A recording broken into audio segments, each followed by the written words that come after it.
അതുകൊണ്ടല്ലോ ഇന്നൊരു general cleaning day ആയിരുന്നു കേട്ടോ. വീടെല്ലാം അടിച്ച് തുടച്ച് ഇവിടെ ഉണ്ടായിരുന്ന എല്ലാ ചവിട്ടിയും എല്ലാം എടുത്ത് തേച്ചൊരച്ച് കഴുകി ബെഡ്ഷീറ്റൊക്കെ വാഷ് ചെയ്ത് അങ്ങനെ മൊത്തത്തിലൊരു ക്ലീനിങ് ഡേ ആയിരുന്നു കേട്ടോ.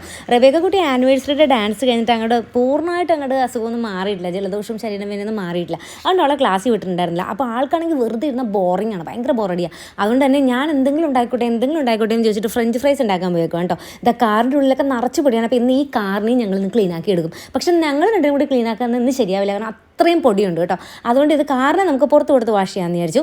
ഞാൻ ചവിട്ടികളെല്ലാം കഴുകി കേട്ടോ. ഇതൊന്നും എടുത്ത് നനഞ്ഞു കഴിഞ്ഞാൽ പിന്നെ ഇതൊന്നും പൊക്കി എടുക്കാണ്ട് എന്നെക്കൊണ്ട് സാധിക്കുന്ന കാര്യമില്ല. അതുകൊണ്ടാണ് ഡോപ്പി ഇവിടെ ഉള്ളപ്പോഴേ ഞാൻ ഇങ്ങനത്തെ സംഭവങ്ങളെടുത്ത് വാഷ് ചെയ്യാറുള്ളൂ കേട്ടോ. ഡോപ്പിനെ കൊണ്ടേ പറ്റുള്ളൂ. അതൊക്കെ എടുത്ത് ഈ ഗേറ്റിൻ്റെ മീതിലൊക്കെ മുകളിലേക്കൊക്കെ ഒന്ന് ഇടാൻ എൻ്റെ വെള്ളം മാറിയിട്ട് നമ്മൾ കൊണ്ടുവന്ന് വിചാരിച്ചു. അതിനിടയിൽ ഒരാൾ വന്നത് കണ്ടോ, ഇയാളിങ്ങനെ ഇടക്കിടക്ക് ഇപ്പോൾ നമ്മുടെ അടുത്ത് വരും കേട്ടോ.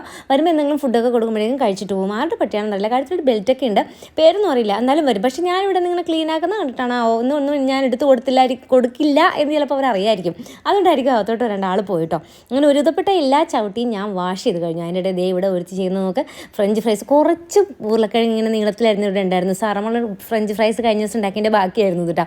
അപ്പോഴാണ് ഇവൾ ബോറടിച്ച് കാരണം അവൾ ഉണ്ടാക്കാമെന്ന് ഉണ്ടാക്കിയത്. പിന്നെ മുകളിൽ വന്ന് ഡോപ്പി അഴയൊക്കെ ഇങ്ങനെ വലിച്ച് കെട്ടിക്കൊണ്ടിരിക്കുമ്പോൾ അതാ നമ്മുടെ വഴുതനയിൽ പോയിട്ടേക്കുന്നു. പിന്നെ നമ്മുടെ സ്റ്റേഷനിൽ നിർത്താനുള്ള ട്രെയിൻ ഇങ്ങനെ കടന്നു പോകുന്നു. അതിൻ്റെ ഇടയിൽ കൂടി റബേക്ക മോളതേ ഫ്രഞ്ച് ഫ്രൈസ് തൊട്ട് വെയിലത്തോട്ട് വന്നു. വെയിലത്തൊന്ന് ഓടിയെന്ന് പറഞ്ഞപ്പോൾ അവൾ പുറത്തോട്ട് ഓടി കേട്ടോ. കാരണം ഒന്നാമത് വയ്യാണ്ടിരിക്കും, അതിൻ്റെ ഇടയിലാണ് വെയിലത്ത് വരുന്നത്. ആൾ നല്ല ഫ്രഞ്ച് ഫ്രൈസൊക്കെ ഉണ്ടായിക്കൊണ്ടു, അടിപൊളിയായിരുന്നു.